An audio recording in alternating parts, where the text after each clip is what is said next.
No, not yet. Yeah. Not yet.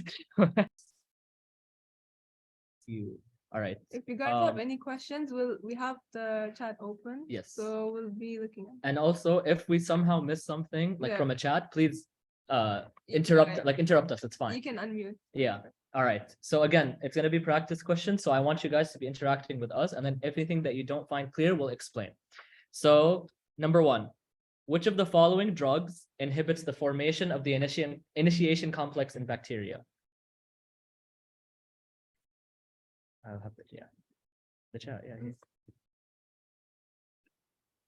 Where is it? I can't see it. Wait. It's from here, I think. Wait. Apologies, technical difficulties. Oh no, never mind. This is this one. Yeah, it usually comes up, but I can't see it. Could you open it from your laptop? Okay. Wait. Or wait, let me see if I can stop the share and open it again. I'm so sorry. Oh my god, this is so embarrassing. I'm doing it right. but we couldn't see. Hold on. I can open on mine. Wait, I'm gonna cry. Oh, I'm opening so many apps. You guys, this is, by the way, you're all answering it correctly. Yeah. Recording in progress. I'm sorry. Yeah, okay. Khalas, can you open it? Yeah. The chat, just so you can see. Okay. Okay, so you guys all said A. A is the correct answer. It's linezolid. And so is there anyone who doesn't understand why this is the correct answer? Where's the chat? Yeah. Here, okay.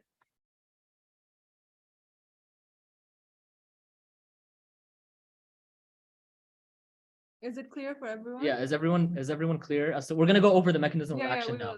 All right, yes, it's clear. So just quickly, what's going on here is that linezolid, what it's gonna do is that it's gonna act on the where is it? Let me get the pointer. Yeah, so linezolid is, where is it in this picture? Here, it's part of oxazolidinones. I don't think you guys need to know that class name. You guys just took linezolid, and basically what it's going to do is, like as we mentioned in this question, it's going to bind to the 50S segment of the ribosome, and it's going to prevent it from like connecting with the 30S segment of that ribosome, thereby inhibiting the formation of the initiation complex. The initiation complex, for those who don't get it, is when those two parts of the ribosomes come together in a bacteria. Is that all clear? As for for the other choices, we wrote down like the mechanism of action in the notes, and we'll be sending them to you. But we can go over them very quickly. We can ask you guys, yeah. Oh, do you want us to ask us, or do you want us to tell you? That's a good question. Should I start calling out names? I'm kidding. I won't do that to you guys.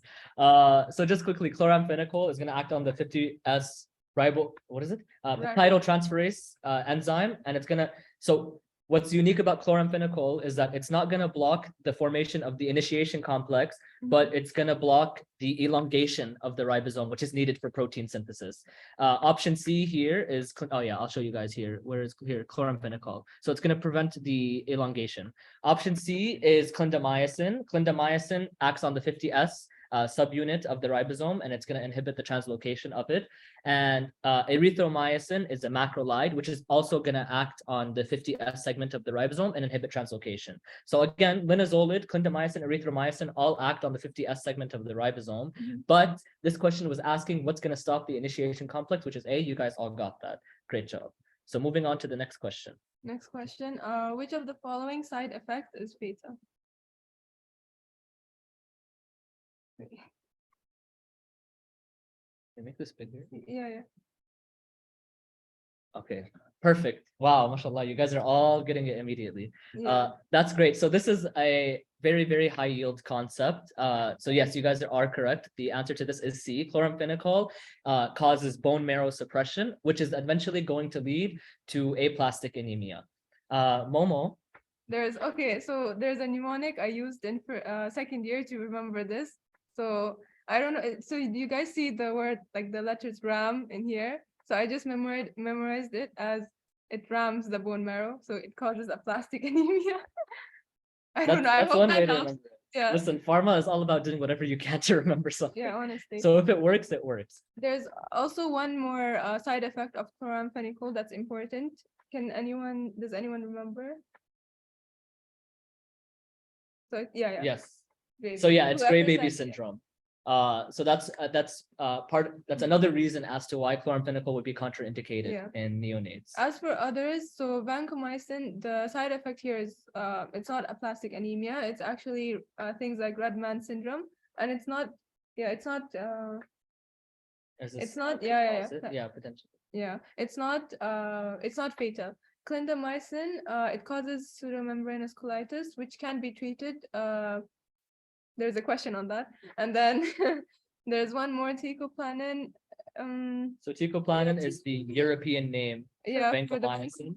But the side effects are things like ototoxicity, nausea, rash, fever, and vomiting, which is not fatal. Yeah, all of those can be treated. So the main takeaway from here is that chloramphenicol has a very serious adverse side effect, which is part of the reason as to why it's saved for very, very later in treatment.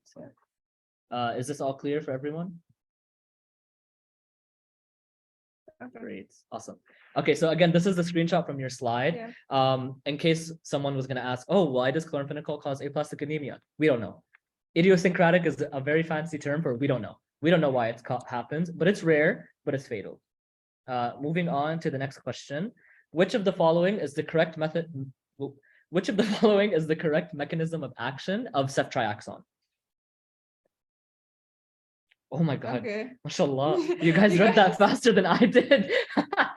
So correct. So the answer is B. So the answer is B. So a lot of the questions that you guys will receive in POD are going to pertain to the mechanism of action. So it's important that you all know this well, which means, can someone tell me what's the mechanism of, what is A talking about? What drug?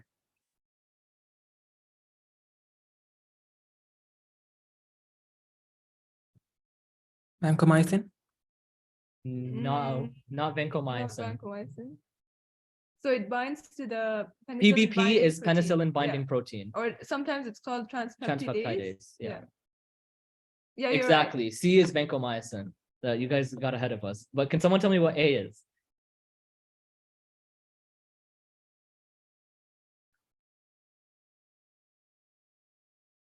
That's potentially correct. More generally, A is just talking about penicillin in general. All right.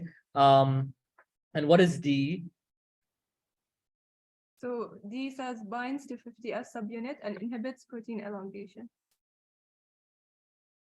Okay, macrolides, they do bind to 50S, but they don't inhibit elongation. There we go, chloramphenicol. So again, we covered this in the earlier slides. Chloramphenicol, as we can see here, is chloramphenicol, what it does is that it prevents the elongation. So the initiation complex will form, but it's gonna prevent the elongation. So in this option, or in this question, D is referring to chloramphenicol. Is this all clear for everyone?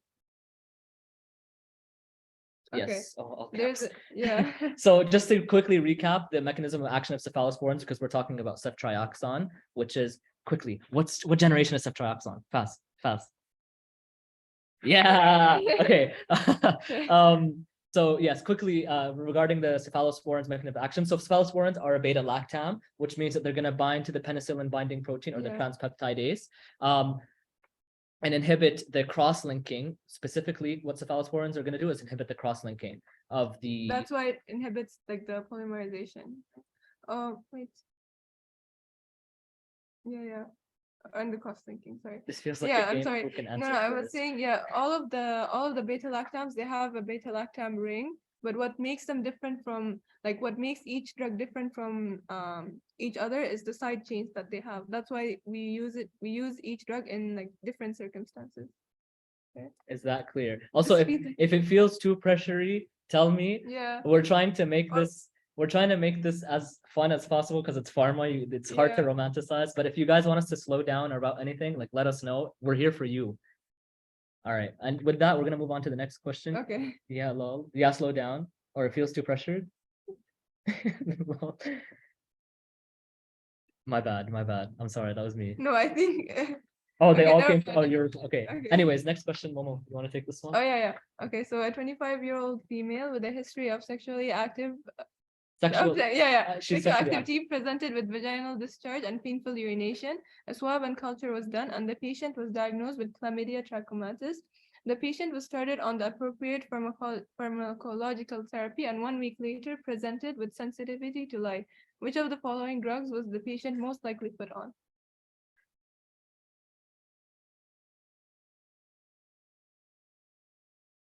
Okay, I'm seeing A and B. Okay. All right. Since most people are saying A, B. Yes, Yeah, exactly. B is So right. exactly, as you guys mentioned. So minocycline, minocycline is it's under the class of tetracyclines, and one of the side effects of tetracycline is phototoxicity.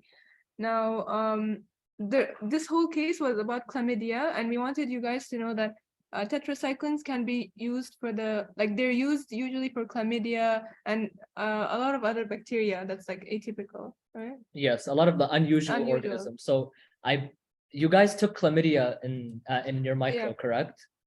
Because I don't want to go explain about it if you guys have. Okay, you yeah, did. okay. So what's the unique thing about chlamydia? Yes, it's it's an intercellular organism. Yeah, Perfect. there was one more mashallah. thing. Chlamydia, like there are other drugs that can be used to treat chlamydia, but in this case, they developed sensitivity to light, which is phototoxicity, and that's what we wanted to. That's why Yes. tetracycline. Now I prepared a second part to this question for you guys. Minocycline has a specific adverse effect. Can anyone tell me what is the Oh my wow? God. You know, when we were writing this section, we were like, this is a really like this is gonna get them. Like, you Yeah. know, I think this might be too hard. that's Mashallah, right. you guys got it. Exactly. Minocycline causes dose-related ataxia. Yeah. And that was in your slide. I think Okay.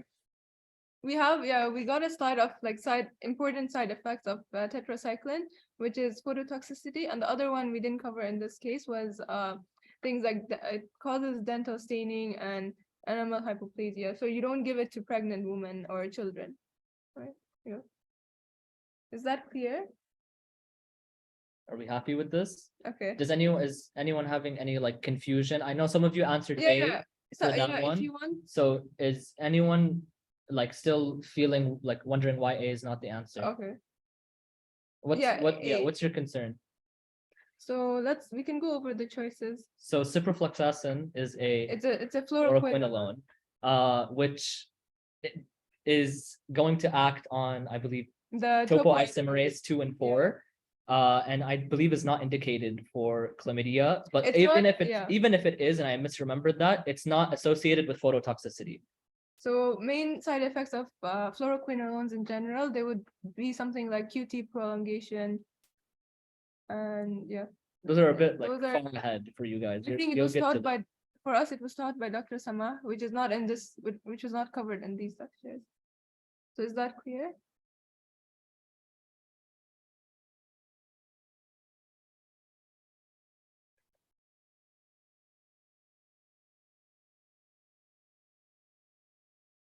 Okay. All right, we're If gonna it's not move clear, on. yeah, if it's not clear, let us know. It's fine, and we can move on.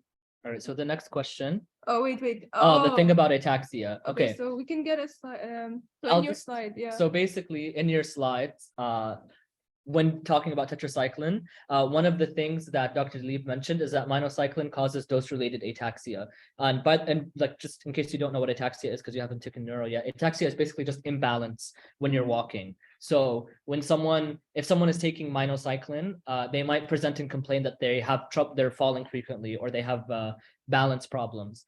And so that's what ataxia is. And dose related, I think you guys understand what that is, but essentially what it's saying is that the higher the dose you give of the drug, the more they're going to develop that complication. Is this clear? Is that clear?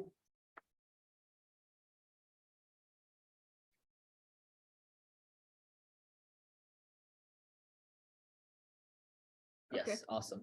So moving on to our next question. A 52-year-old male presented to the hospital a week ago with a lung abscess and was treated with the appropriate pharmacological therapy. The patient was kept in the hospital, and a few days later, he started having watery. What do you want us to? Yazan. What do you want us to repeat? No, I think he's messing with us. Right? Anyways. Okay, we'll continue on. I'm just kidding. So a 52-year-old male presented to the hospital a week ago with a lung abscess and was treated with appropriate pharmacological therapy. The patient was kept in the hospital, and a few days later, he started having watery diarrhea with pus in the stool. What is the next appropriate step to treat his condition?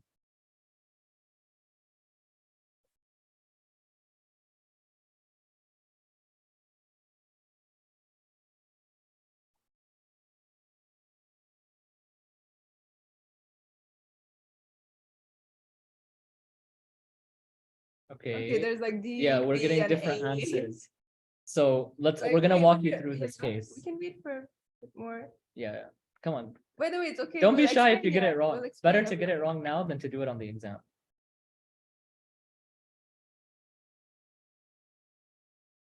Anyone else?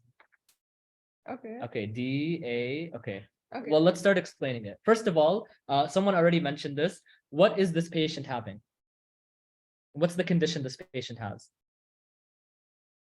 And there's It's a long word. Yeah, there's yeah. Yes, exactly. So this patient is having pseudomembranous colitis. What drug did we take that causes pseudomembranous colitis? Clindamycin, exactly. So the trick in this question is that this patient had a lung abscess, probably caused by Staph aureus, and was treated with a pharmacological therapy. So the patient was treated with clindamycin, but then a week later, he started having pseudomembranous colitis. Now, the treatment for pseudomembranous colitis is oral vancomycin. Yeah. So a lot of you said D, that's the correct answer. Yeah. One thing that can help you is like people who are hospitalized, they're on a lot of antibiotics, or people who get ill for some reason. And when they do get on a lot of antibiotics, yeah, he's going to explain it now, I think. Okay, so why not B? Yes. So the reason, okay, now I know that you guys took that vancomycin is not well absorbed in the gut, all right? Yeah. And that is true. Vancomycin is not well absorbed in the gut. So generally, we like to give vancomycin intravenously. Yeah. But in a case of pseudomembranous colitis, exactly what's happening is that the clindamycin is actually killing the normal microbiota in your gut, which is Bacteroides flagellis. I don't think you guys took that bacteria, but it's the bacteria that's in your gut that basically keeps the Clostridium difficile at bay. However, if you are taking clindamycin, that means that you're killing that bacteria that's regulating the Clostridium, which is going to lead to overgrowth of the Clostridium difficile, causing pseudomembranous colitis. Now, the reason we give oral vancomycin is because the issue is in the gut itself, which means even though vancomycin is not going to be distributed, the problem is in the gut. So if we can get the vancomycin to the gut, that's all we need to do. Is that clear?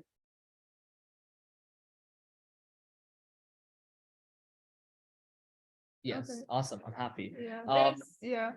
Is there a second part? No. No. What did you want to say? So I put a sketchy, like I don't know, like do you guys use sketchy for the C. difficile Clostridium? Okay. So this is how I remembered it. So in the sketchy, you'll see like this is for the bacteria Clostridium difficile, right? But then there's a part that says whenever you use like clindamycin, it kind of washes out the normal microbiota of the gut, and that's why C. difficile can happen in these patients. And one way you can remember this is by there's a tongue here, and there's a so vancomycin, oral vancomycin is used to treat that. And this line here represents pseudomembranous colitis, for those of you who didn't watch this yet. If you guys still haven't watched Sketchy, I Yeah. recommend it's a good revision to do like before the exam. You could just lay in bed and watch it. That's what I would do. Okay. Moving on to the next question. Yeah. Anyone have Okay, any questions or concerns? I know that question was a little bit difficult because we made you guys think. You had to think in multiple parts, but that's how your pharma is But going to be yeah. given. Okay. All good. Okay. Moving on to the next question. Okay. So which of the following antibiotics is associated with a high incidence of nephrotoxicity? Oh, wow. MashaAllah. You guys got it immediately. Yeah. That's good. Good job. Okay, Lisa. okay. So Okay. So it is vancomycin, and that's because it gets wait, let me read it. So there's a table I put for you guys here, we made and it's a this summary. And for it's you a summary table of drug metabolism. And there are some drugs that are excreted by the kidneys and some drugs that are excreted by the liver metabolized. or metabolized by the liver, I mean. So here, here you can see I wrote all penicillin, for example, they're renally excreted except nafcillin. So these are exceptions to these rules or these classes of drugs. And you can see here vancomycin is under renal excretion. So I use this to memorize, honestly, the drugs. All the other drugs that are Yeah. that we have in this list, all the other options are hepatically metabolized, so they would not have a high incidence of nephrotoxicity. And in case you guys don't know what D is, isoniazid is a medication used to treat tuberculosis, and it's metabolized hepatically or by the liver. You don't need to know You what don't need- isoniazid yeah, is. for now, from I this don't think you lecture- even take it in POD. We took it this year, unless they chat Yeah, yeah. something. So don't worry about that. But what the main concept that you guys, oh, it is Okay. mentioned. Oh, okay. Nice. We did take tuberculosis in POD, but yeah. My bad. forgot. Maybe I forgot. But yes, the main takeaway from this is it's important that it's really, really important that you guys know which drugs are metabolized renally and which drugs are Yeah. metabolized hepatically, because there's so many ways. This table alone, this could be like 20 questions, honestly. Obviously, they're not going to ask you the same thing, but any of these drugs could be questioned on. So I recommend that you guys go through this table that we made for you and stick it to memory, because it's an easy point to get, but you know, you'll feel bad if you miss out on it. Whose turn is it? Is it my turn? Okay. I feel like I'm talking too much. Which of the following drugs can be given as a prophylaxis in surgery? This is mostly recall, but C, A, C, and D. C. Okay. Okay, It so makes sense. Wait, yeah, okay. Okay. This Alright. is exact this is from your slide. There's a sentence written, and can I tell them that? no, wait, Okay, no, not yet. Okay, so yeah, Okay. you guys are, the answer is actually C and D. Whoever did- Yeah, C and D, you're both right. So this is a question, this is an example of a question that could come on your exam. But yes, in your slides, this is one of those things that you kind of just have to stick to memory. It came in, yeah, it did. This is a question that Momo and I remembered from our exam, because I remember walking out and being like, it's both of them. It's both of them. And everyone was saying a different answer. Yeah. And so, but yes, it is both of them. There are some things in Dr. Hakim's lectures, like on the slide, where he honestly could just bring a question on them and you either know it or you don't. So mashallah, you guys all got that quickly. And you guys said it right. So D, wait, so cephalosporin. Yes, it's Which the one first is it? generation. Yeah. Cephalosporin is the first generation. Yeah. Cephalosporin, cefoxetine is the second generation. That's correct. Yeah, and do you guys know why it's not D? Because Why it's not D? yeah, because some people are saying B. Sorry, B. Ceftazidime. Ceftazidime is a third generation cephalosporin. And it wasn't, honestly, it wasn't. It's just not. It's just not used in prophylaxis Yeah, for surgery. for Sometimes surgery. there's not explanations for everything. Yeah. It just wasn't. So is everyone happy with that? Okay. Cool. Now is a bit of a discussion-based question. Yeah. This was actually in your lecture with Dr. Dilip, and we had to go through the recording and the transcript because we couldn't answer it. But why don't aminoglycosides work on gram-positive organisms? My God, you guys got it so fast. Can you go back to the question? Yeah, there's a question. All first and second generation used for that, or only this? Just those two. Just those two for Just know those two. Those are, if they ask you surgery prophylaxis, ala tul, those should be the two Yeah. drugs coming to your mouth. So yes, all of you are correct. There's no porins.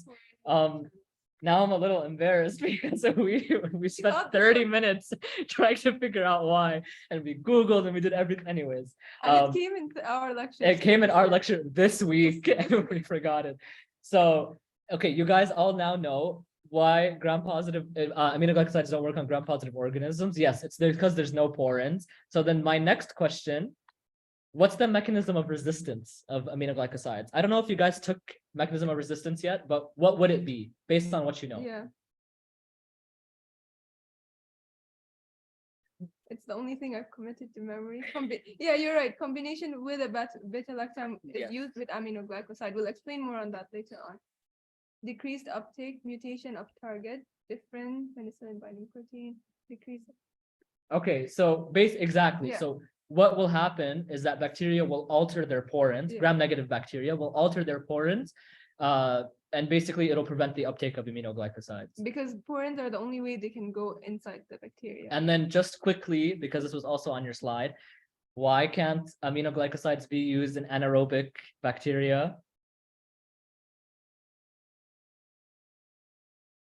There they have they need oxygen. They need oxygen. Their uptake is done through aerobic metabolism, and aerobic in itself means oxygen. So you need it. They need the oxygen to like pump it through the porin.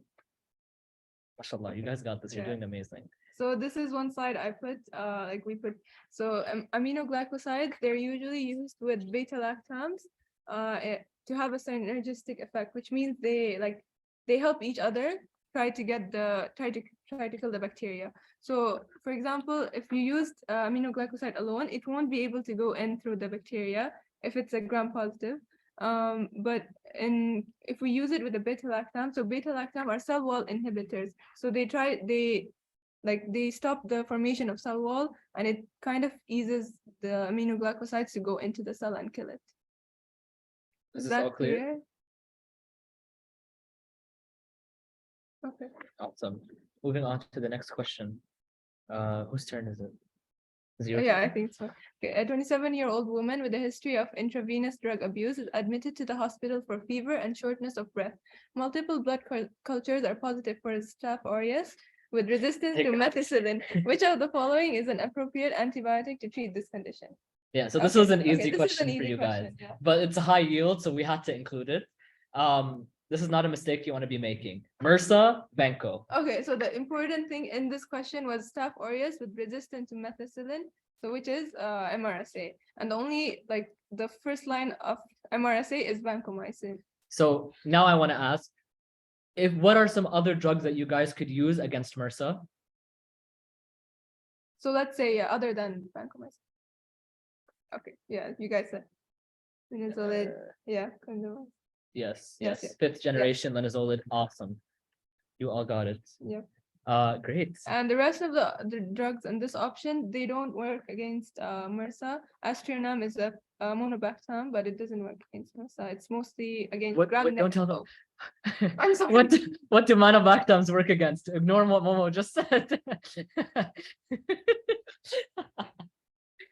Okay, good job. Yeah, aerobic gram-negative. Gram-negative. Exactly. Okay, fine.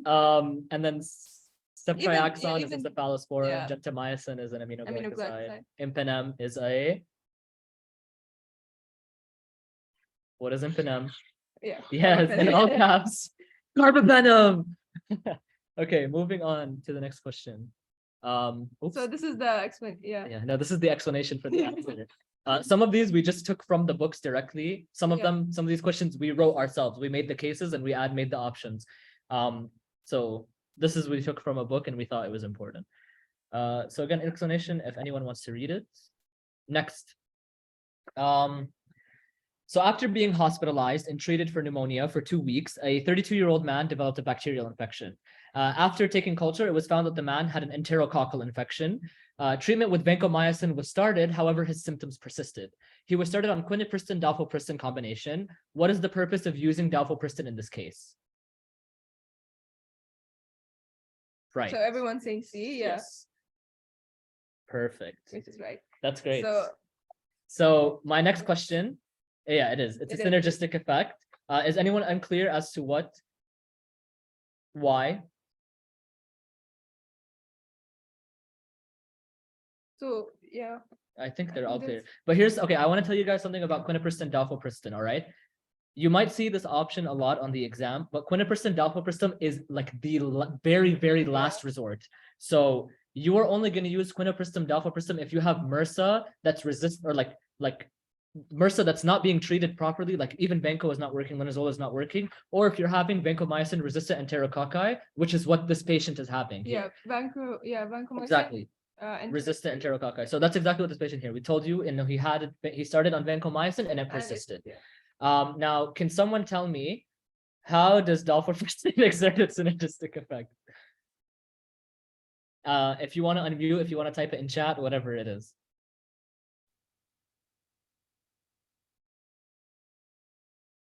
Can I answer? Yes, Yeah. please.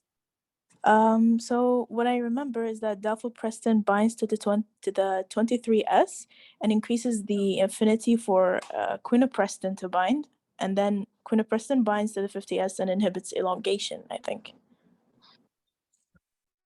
Yay, that was And amazing. everyone in the chat said it too. Not RNA.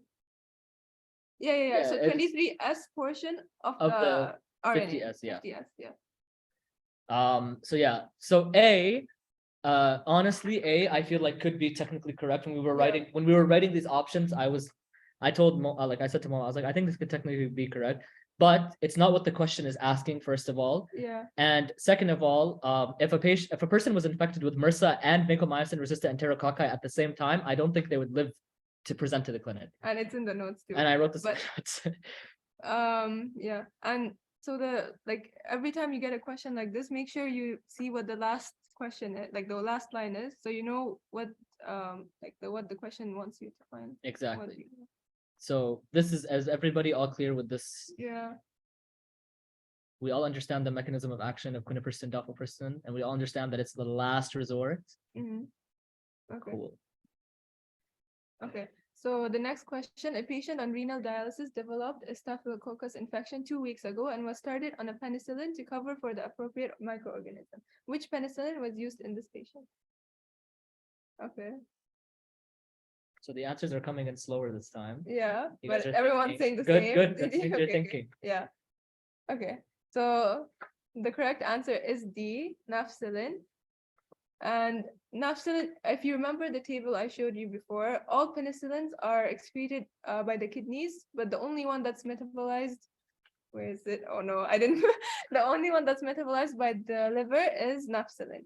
So it's here. Wait, I'll go back. The table is there, right? I don't. Anyways, here, yeah. Anyways, So the only penicillin that's hepatically metabolized is nafcillin. And also someone here said naf for staph. That's also true. Yeah. But the takeaway from here is not that the patient had a staph infection, because it's possible that they just tell you the patient developed an infection and they didn't tell you that he had a staphylococcus infection. Mm. But the takeaway from here is that this patient's on renal dialysis, which means that this patient cannot renally metabolize things. His kidney is failing. So they need something that's hepatically metabolized. Is that clear for everybody? But you're right, nafcillin is used for staphylococcus That's correct. aureus, yeah. Do you guys have any questions? Yeah. Okay. All right, so this is from your slide. yeah, This so is where here, it's written. hepatically eliminated penicillin. Mm. There we go. So we honestly thought this would take a lot longer to get halfway through, but mashallah, you guys know everything. Do you want to break or do you want to keep going? Okay. No break? Okay. Keep going. Okay, Let's keep going. Okay. Moving on to the next question. This is my turn. Okay. Pregnant lady came to a prenatal checkup when she was 2 weeks to her due date. The doctor did a routine vaginal swab and she tested positive for group B strep. The doctor reassured her and gave her a prophylactic medication. Which of the following was given?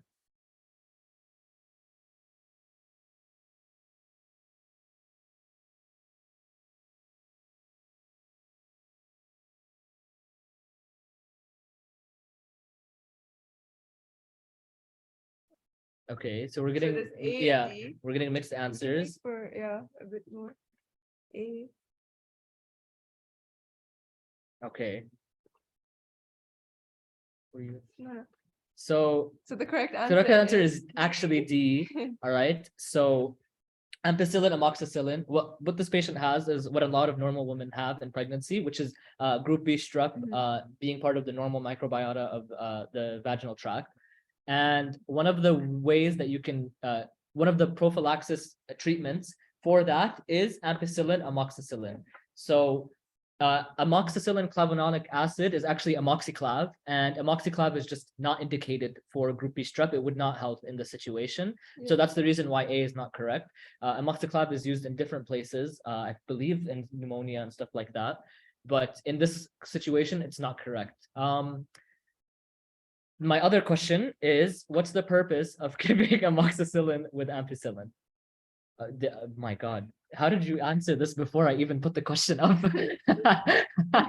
Yes, it increases the oral absorption of ampicillin. That's exactly what it is. So another question I have for you guys is, what is another prophylactic treatment that you can give for a patient who has group B strep?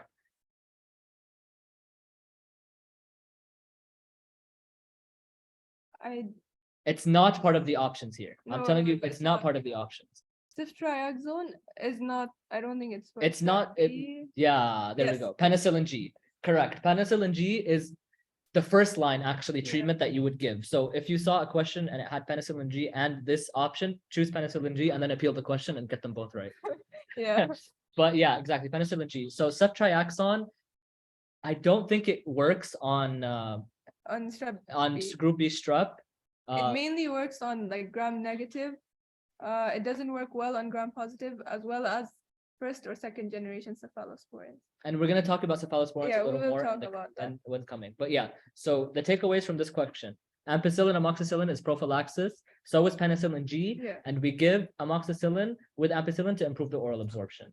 Penicillin G just means, for those of you who don't know, it means penicillin given like through IV. There's penicillin V that's given through orally.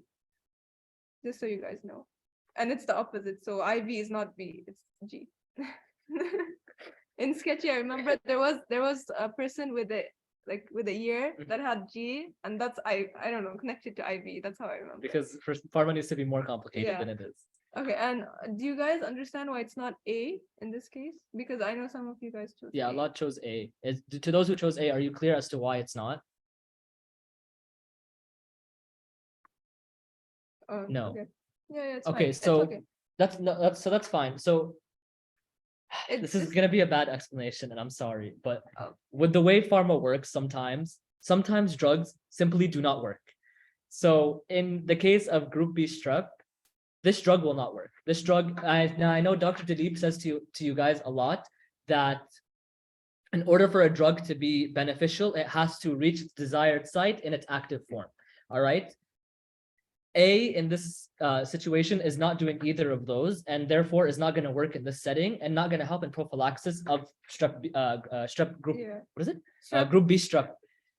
So I'm sorry, there's not like an extensive explanation, but with pharma, a lot of the time it's just this is wrong, and not like it's not first line. It's not first line. Yeah. Is that a little clearer? Okay. There's a picture from Sketchy that talks about strep B, group B strep, and there, like the way you can remember it's penicillin G is by the pencils here. That's under this. Love Sketchy. Okay, yeah. Reverse it. Also, while we're here, group B strep, how can you differentiate it from group A? Little micro review. And it's on this picture. And it's in this picture as well. There's a yes. What's the bacitracin? What about it? You can't just tell me bacitracin. I need a little more. The dog. Yes, the dog. It is the dog. It's sensitive, exactly. Is it sensitive? No, it's not. It's resistant. It's resistant. Yeah, never mind. But sensitivity is in the other bacteria. Group A. Which is, What is group A strep? Yeah, the test is that one. Yes, exactly. See how great Sketchy is. Sketches. Pyrogens, perfect. So that was a quick little micro review for you guys. Okay. All right, Momo. Oh no, no! I showed you guys the answer. It's okay. This is an easy question. I'm sorry. Okay, which drug was administered in this? Okay, yeah. Are you guys saying that because you know it or because you saw the answer? Good. Yeah, because this is an this is an important question. D. I'm sure. Okay, fine. They know Okay. it. You guys know it. Yeah. So this I saw someone said it, but this is basically red man syndrome, and I mentioned this in the beginning of the in the beginning of the session. So vancomycin, when it's infused, like when it's given rapidly to a patient, sometimes there's a huge amount of cytokines and histamine release, and that's why it causes like this reaction here, and it's called red man syndrome. Yes. Okay. And this is a high yield Yes. concept Very- of vancomycin. Every time we Yes, take yeah, you're right. vancomycin. Someone said he needs dependent hydrogen. Oh my God, we were gonna ask you guys what you could take. Yeah. Oh, you guys basically predicted our slides. Yes, we So- were gonna ask you. So So you would give antihistamine to like reduce or like relieve his symptoms. Exactly. Because histamine is released. yeah, what's causing the red man syndrome? Release of histamine. What can we do to stop the release of histamine? Give an antihistamine. Yeah. Or slow Or infusion. yeah. One thing before it happens, yeah, to Okay. prevent this slow infusion. Okay, Momo, you can take the next question because I spoiled yours. Okay. I'm sorry. If patients presented with strep throat and was seeking treatment, upon taking past medical history, it was revealed that the patient has a history of renal failure. The doctor would like to begin a treatment of cephalosporins, but is struggling to choose one. So which one of the following is appropriate given the patient's presentation? Okay. Are these So questions the- too easy? Yeah. Are these too easy? Okay, everyone's saying A. and Mashallah. yes. So the reason, Oops. sorry. So the reason is, yeah, ceftriaxone is one of the only, like, it's the only, It's the only. yeah, it's the only cephalosporin that's dually, eliminated or excreted. The rest of them, they're through, again, this table helps a lot. So the rest of the cephalosporins are excreted through the kidneys, except ceftriaxone. So that's the only reason it just gets dually excreted. Oh. There's a lot of things associated, Easy. there's a lot of things associated with the ceftriaxone, and we'll come to that later on. So that's why it's very high use to know. Ceftriaxone Just is know, yeah. it's the cephalosporin, yeah. honestly. It's the third generation cephalosporin. It's the big one. Do you guys have any questions on that? This was recalled. This was a recall question. For POD, a lot of your pharma will be recall questions. Yeah. Recall questions. Best you can do is She's the girl. Exactly. yeah. Exactly. Moving on to the next question. I will read this. Which of the following two drugs cover Pseudomonas? You guys are gonna get this Yeah. before you even read it. Yeah. This is easy, but it's high yield. It's high yield, that's why. And we want to make sure you guys know it. You can't go into the exam not knowing this information. Plus it's okay to, yeah, it's fine. Tell us, we'll explain. B, C, D. D, C, D, D, D, D, D, D, D, D, D. Okay. Do I tell them the answer?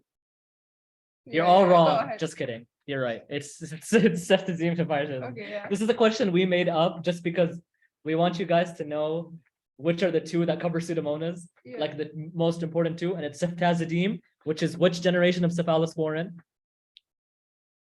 There we go. Yeah. You guys answered before I even asked. And piperacillin. Piperacillin has a Yes. P.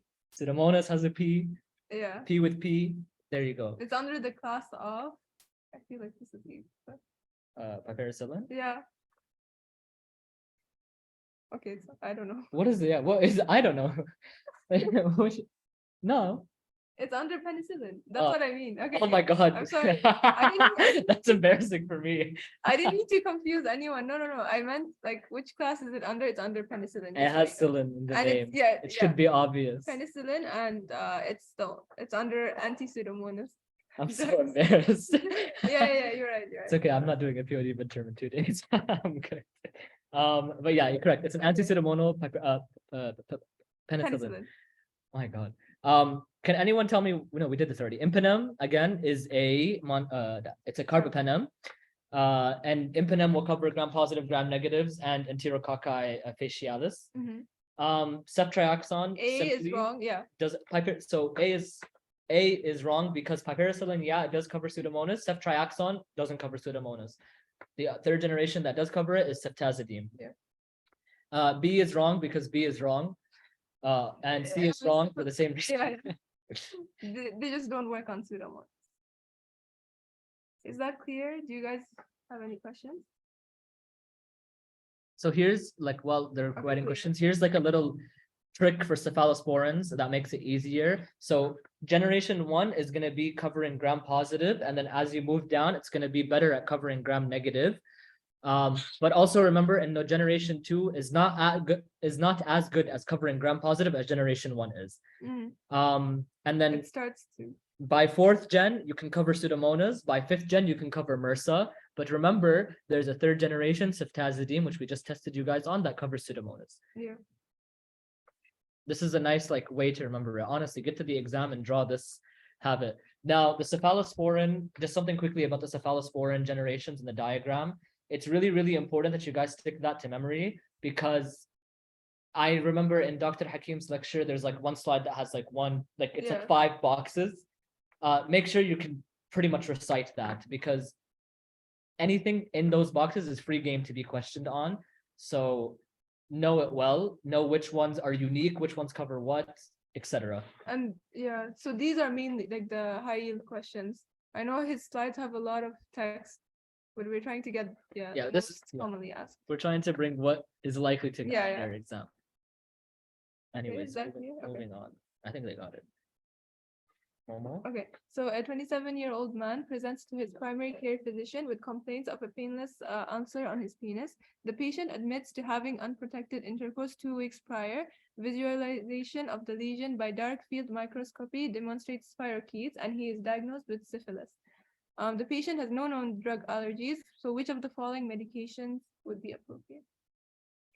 You guys answered before I even finished, but it's good. And everyone of you said D, So that's correct. which is the right answer. So there's a reason I bought this question for you guys, and it's because this is from a textbook, and I was at a breaking point right before the POD midterm. If any of you remember those photos I put in the How to POD talk, this question was the straw that broke the camel's back, and I broke down sobbing because I got it wrong, because I did not remember that penicillin covers syphilis. Penicillin G. Penicillin G covers syphilis.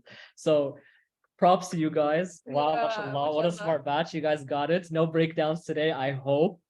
But yes, penicillin covers syphilis. That's a high yield thing. And we brought, I think, a screenshot from the slide. Yeah, we Here's did. the explanation for it.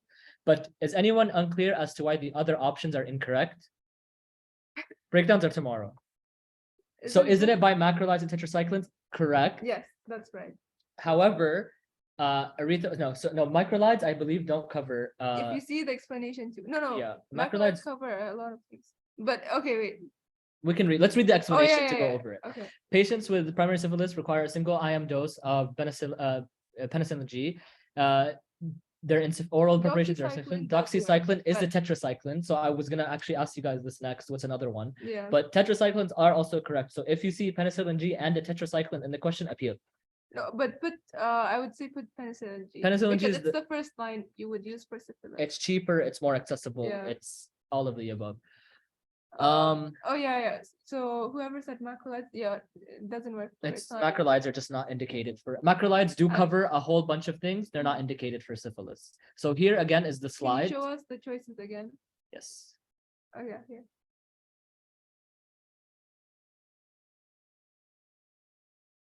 Is that fine with everyone?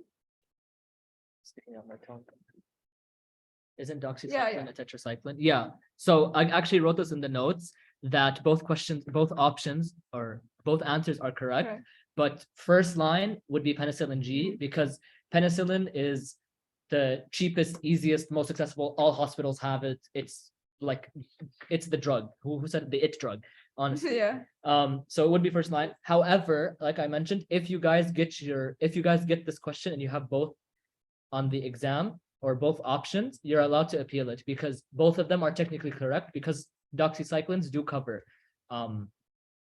spirochetes, which is Yeah, what syphilis I is. guess if the question said the person is allergic to penicillin or they can't take penicillin, for example, you would go for doxycycline. But you would get this kind of question more likely than the one I said. Is that clear? Okay. All right, of course. So again, this is just the slide from your lecture. So penicillin G, I think stick these 3 things to your memory of what is penicillin G used to treat: fasciitis, endocarditis, syphilis. They all end in is. And also these are all like necrotizing fasciitis, rheumatic fever, something involving the heart. They're all under strep pyogenes. Pyogenes. Yeah. So I remember that from Sketchy. That's why. So you can memorize that as like penicillin can be called like used to treat all of these. Okay. Awesome. Can we proceed? Are we all happy? Okay. Yes. I think it's Momo's turn. It's your turn. Guys, It's fine. whose Okay. turn is it? Somebody That's tell fine. us. Okay, I can. No, it's fine. Go ahead, Momo. Okay. A 19-year-old man presents to the emergency room with a severe headache, photophobia, and a stiff neck. After a lumbar puncture, the patient is diagnosed with meningitis. Which of the following cephalosporins are used? So Okay. you guys can answer the question, but you can't tell us whose turn it is. No, No, I'm kidding. they were Correct. reading the question, yeah. The answer is It's- B, or Ceph- ceftriaxone. So this is another very high yield thing. Ceftriaxone has great penetration in through the blood-brain Yeah. barrier into the CSF or cerebrospinal fluid. So, like I said, ceftriaxone has a lot of things that are unique to that, like to this drug. And one of them is that they can cross the blood-brain barrier to enter into the CSF. That's why they can treat meningitis. Okay, the rest of them, they can't go into the CSF or they can't cross the barrier. And that's why they can't be used in meningitis. And that's again that repeat of the concept from Dr. Dalib. In order for Yeah. a drug to work, it has to reach its Exactly. site of action, and none of the others here will reach their site of action. So Okay. photophobia Yeah, is it's sensitivity to light. So basically, your skin will begin reacting when you're put it out into the sun or under light. No, wait, that's isn't photophobia the Is it division? yeah. Just kidding. Wait, Just let me- kidding. Hold on. Now we have. No. I think it. So meningitis presents with like there are signs that tell you that this is meningitis. These are stiff neck, headache, and things like photophobia, which is sensitivity to Eye light, sensitivity to light. Ignore what I just said. to light and sound. No, phototoxicity is the one for skin. Yes. That's the mistake I just made. Thank you for correcting me, Abdurrahman. Yeah, thank you. Photophobia is the eyes. So these are not constitutional symptoms. These are the symptoms that are very Cardinal signs. cardinal signs of meningitis. And you guys will take meningitis later on. In, You'll take it in neuro neuro. and in pro. They'll and later on it's okay. So I don't think you didn't But take that's it. why you guys have the diagnosis here. Yeah, they told you the don't- patient got meningitis. Yeah, exactly. But also, it's just good to know It's good stiff to know, neck, yeah. photophobia are like you're looking towards meningitis. So this is the explanation, but like we already as we already said, ceftriaxone is the only one that penetrates into the CNS, so it's the Okay. only one that's going to work. Okay. There's one side effect of ceftriaxone. Can anyone tell me what it is? That's a It's very important. unique and Yeah. important And- side effect. Yes. Yeah. But yes, it's Did kind you of say it? stress. No. I mean, Oh, I that's it. wasn't- yeah. So now, can someone unmute and tell us why, or not unmute, or at least type in the chat? Can someone tell us why the connectors occurs with ceftriaxone? I want someone to say it. I want someone to give the full explanation. Okay, fine. Yeah. There you go. Mashallah, So, you guys are mashallah. amazing. That's really nice. Yeah. Um, So it does bind to albumin in the blood, and that's why it displaces another protein, which is or another substance, which is bilirubin, and that's why bilirubin increases in our body, and it causes connectors. Which, Wait, yeah. Do you guys know what that? yeah, you guys, does everyone know what I connectors think he is? explained it in the lecture itself. He but- does, yeah. yeah.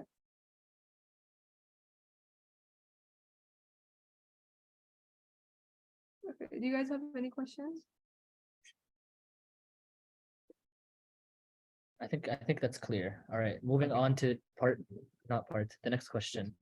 This is another easy question, but a very high yield concept. Yeah. Which of the following antibiotics exhibits a long post-antibiotic effect that permits one? Oh my God, Oh my I God. couldn't even finish reading it. When I was solving this, I forgot. I forgot which term it was. Yeah, but A is right. It's gentamicin. gentamicin. What is gentamicin? We're gonna take longer to answer this because it's a long word. You have to type Yeah. it. Okay. You got it. Someone tried to shorten it. Amino G. Amino G. Nicknames for the drugs. Yes, it's an aminoglycoside, and I brought your slide here. They possess a long a post-antibiotic effect, which is why you're allowed to get away with just administering them once daily. Yeah, and the rest of them, they don't have that characteristic. They don't. Yeah. Next That's question. fine, right? Yeah, we're That was happy. recall, yeah. I'm scared to show them the question. They're gonna read it. Don't read it. Don't Wait, answer it. yeah. let me- Wait. Ready for the next one?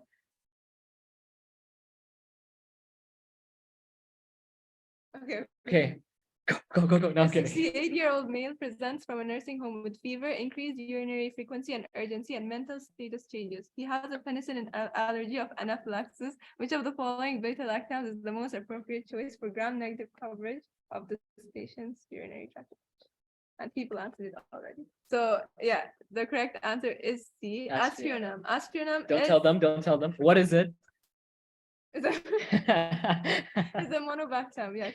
And usually you would give that to people who have allergies to penicillin because it has the least cross-reactivity with penicillin. So let's say someone is allergic to penicillin, there's a chance that they can be allergic to cephalosporins more than they can be allergic to monobactams. So you would give monobactams in that case. So what I recommend that you guys do, like, mashallah, you all Yeah, already you know guys it, understand. but memorize this, and when you sit down at the CDEX and you start your exam, write it on the Right. paper that you have, so that you don't mess that up, so you know exactly what it is. I think let's just get a general tip for pharmacology. If there's a lot of details in your head and you can mix them up easily. So when you sit down, if gram-positive Vanco could be given.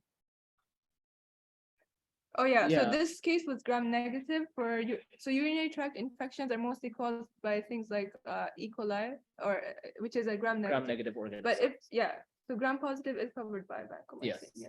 And especially MRSA. So things that are resistant to like penicillin. So what was I saying? So if you guys, a tip that I could give you guys is at the start of the exam, those little details that you think are high yield, sit and write them down, because you don't want to get confused and flustered during the exam. It's a long exam. You want to be able to just have it there where you can look at it. All right, moving on to the next question. Whose turn is it? Which of the following, this is an easy question. Which of the following antibiotics is considered safe to use in neonates? There's more to this though. We're going to answer. No. Now you guys have to come forward. You want to answer so fast? Come forward and tell me why each one can't be used in neonates. Starting with chloramphenicol. But what's the answer first? D, you guys are right. I'm assuming they're correct, mashallah. Okay, so A, that's true. What's the other thing? Fatal? What's fatal? There we go. Aplastic anemia. So that's what we covered at the start. B, did you guys take I they think did? you, I think they you did. with Dr. They did. Okay, so tell me, why can't B be given? They said it. There we go. And last but not least, C, why can't C be given in neonates? Yes. That's great. So it's important to know the joints, adverse effect. Exactly. It's important. It's really important that you guys know the adverse effects of each drug, because a lot of questions will come regarding the adverse effects. And if you are able to understand them and connect each one with a specific drug, it'll make the questions all the more easier, like you guys did with this one. Yeah. Penicillin G is usually safe. So does anyone need an explanation? It's here, but does anyone want one? We also wrote it in the notes. Yeah. Okay, no, go. Okay. Now, which of the following antibiotic combinations is inappropriate based on antagonism at the same site of action? This one is going to take some time, I think. Yeah, but I hope. Please. No, listen. But this is for you. Yeah, this is for you guys. Okay, we finally got them. No, we're not out to get you guys. I'm kidding. Yeah. That was a bad joke. I'm sorry. Okay, answers are rolling in. I want to wait for a few more, and then we can have a discussion on this. Yeah. We brought this question because we knew it would be a great discussion question. Because you would have to think of each drug and where it acts, and that's pharma. And that's pharma. It's not D. It's not D. A. Okay, so let's go through it one by one before I tell you guys what the answer is. I'm going to start from the bottom and go up. what is the mechanism of action of ciprofloxacin? Ciprofloxacin. Someone can unmute, someone can type it in the chat, whatever you guys want. Yeah. By the way, we're almost done. We're close to finish. So topoisomerase, perfect. And what is the mechanism of action of amoxicillin? Perfect. So it's So under penicillin. So these two drugs act on different binding sites, which means that they're not going to antagonize each Yeah. other. So now moving on to option C, what's the mechanism of action of tetracycline?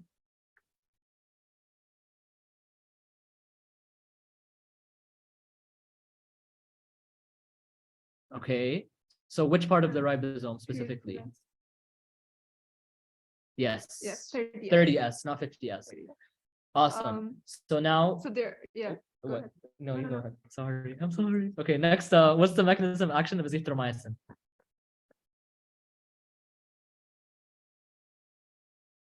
Yeah, azithromycin is a macrolide. Yes, which is so it's under going to bind to 50S. 50S. And by the So way, they're what- different yeah, subunits. again, by the way, the way I remember macrolides is macro is in the name of the class, and then 50 is the bigger number, so macro goes with 50. And then just this, I remember this mnemonic. The way I remembered aminoglycosides is because aminoglycosides is such a long word, so I thought it was ironic that it went to the 30s. That helped me never mix it up. Moving on, doxycycline, we just answered what the mechanism of action of tetracyclines is. Amoxicillin, we just answered what the mechanism of action of amoxicillin is. They both work at different sites, which means that they're not going to antagonize each other, which leaves us with what's the mechanism of action of clindamycin? Are these new messages? Or, Yeah. There we go. Yeah. Perfect. And what's the mechanism of action of erythromycin? Which is a macrolide, 50. Mid-50s. So exactly, the answer is A. So this is a really good question because it tests pretty much every class of drug from these 3 lectures that you guys need to know. And it's really, really important that you know the mechanism of action. And what I love this question. Thank you. Thank you. It's very, very important that you guys know the mechanism of action of each Yeah. drug, because a question could be asked like this. This question is indirectly asking about the mechanism of action of each drug. And you guys got it. So the ones that act on, to summarize it, the ones that act on 30S or the smaller subunit of the ribosome is aminoglycosides, like you said, it's the one with the long name, and tetracyclines. Yeah. And the So, rest of them, I remember they work on 50S. and to answer your question, so the reason why this combination is inappropriate is because exactly they're both working at the same site, which means they're kind of going to compete with each other to get to that same site. They're both going for the 50S ribosome, which means that some of them will reach, some of them won't reach, and it's just going to be an insufficient treatment regimen for the patient because there's no purpose in giving the second drug. All you're doing is giving them more adverse effects. You know what I mean? So the way pharmacology likes to approach things is that you want to target different sites at the same time. And you'll learn more about this as you guys learn things like chemotherapy and as you progress in POD, but you're going to want to approach every disease, every bacteria, everything from a different angle. So you don't want to give 2 things that are going to do the same thing because there's no purpose in doing that. So it kind of like maximizes the effect, yeah. If they work on if they have different mechanism of action. Are we all happy with this question? I think we're on Most of you got it. Yeah, we're on the done. last. This is the last question. There's one more. Oh yeah. One more There's question. more. Okay. Now, we wrote this question thinking it would be tricky for you guys, but based on your performance so far, I don't think it will. But we're at the last question for today. Again, this is just a recap. Momo, you wanna? So the mechanism of actions here you can see macrolides and clindamycin, they work on 50S and on the same side of action, and they both inhibit translocation. So translocation, it just means that the tRNA, whenever it has whenever the amino acid chain grows, it moves from the A side to the P side, so that it can continue building up more amino acids. And this is what is inhibited by macrolides and clindamycin. Okay, so like I said, tetracyclines are acting on the 30S, and then it inhibits the tRNA from binding in general, and also aminoglycosides. Here you can see 30S. What else? So chloramphenicol, linezolid, all of the others, they work on 50S. Chloramphenicol is the one that works on the enzyme, and this enzyme is responsible for translocation, and linezolid is working on the the initiation initiation complex, which we talked about. So this is a good diagram. This is from first aid. This is from yeah, the this first is from aid yeah, book. this is from the book, and it was really helpful because it summarizes everything in one picture. Okay. Are you guys ready for the final question of Final. today's PAL session? Are you prepared? Okay. Are you excited? Yeah. I like how interactive you all are. All right, so this next question I'll read it. Yeah, you So a 2-week-old neonate was brought to the emergency room by her parents for constant crying and sensitivity to light. Ooh. These symptoms corresponded with meningitis. A gram stain of the cerebrospinal fluid revealed gram-positive rods resembling diphtheroids. The antibiotic regimen for the empiric treatment would include which of the following? Okay. Now, I didn't show you guys the options, which means you can't answer. We're gonna be here for all night. No, I'm kidding. No, My first my first question is, what is this baby infected by? This is a micro question. It might be difficult. but this will help you. This is how you should think, and this will help you reach. This is the more of a final level question, but this is what is going on.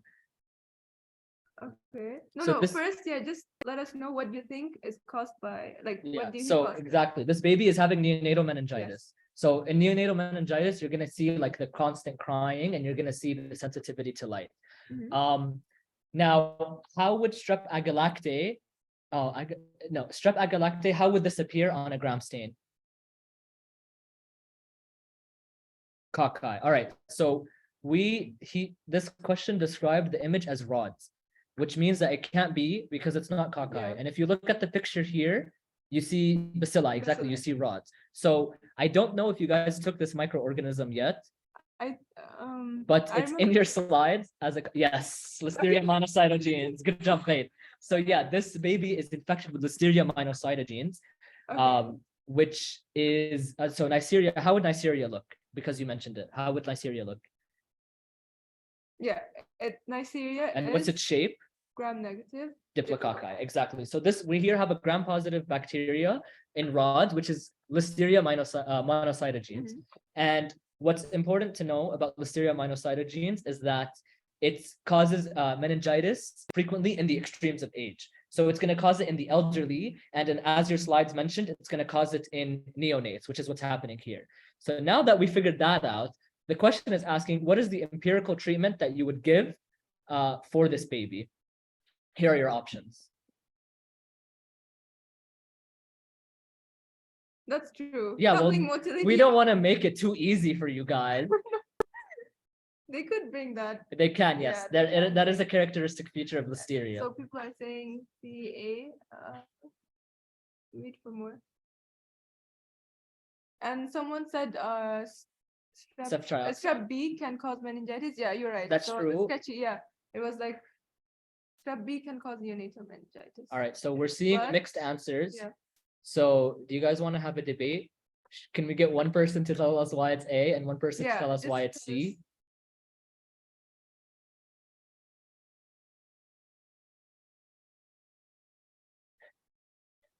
You're typing. Are you guys typing? I hope you're typing. A is on the slides. I don't know. No, is it actually? That's crazy. A because slides. Oh, So Okay, Kachi told us okay.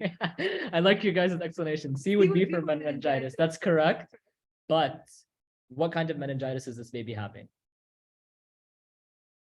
Yeah. Listeria, exactly. Yeah. So yes, the correct answer to this question is A. This baby is having neonatal meningitis caused by Listeria monocytogenes. And as mentioned in your slide, ceftriaxone is conjugated in neonates. Yeah. It can cause Connectorus, and it's, which is what we talked about. So it would not be the first choice for neonates.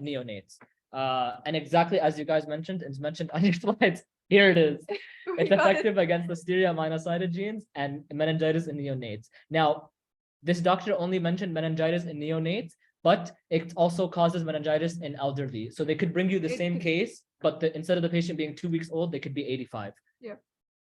All right. Initially, I think this question was for the elderly, but we wanted to, because we just wanted to show that you can use this in both of them. Yeah. So can you explain And the this will- question? So Okay, exactly. okay. So in this question, what we're having is that so a baby was born, Hmm. right? And then 2 weeks later, the baby presented with symptoms of meningitis. And we told you guys these corresponded with symptoms of meningitis.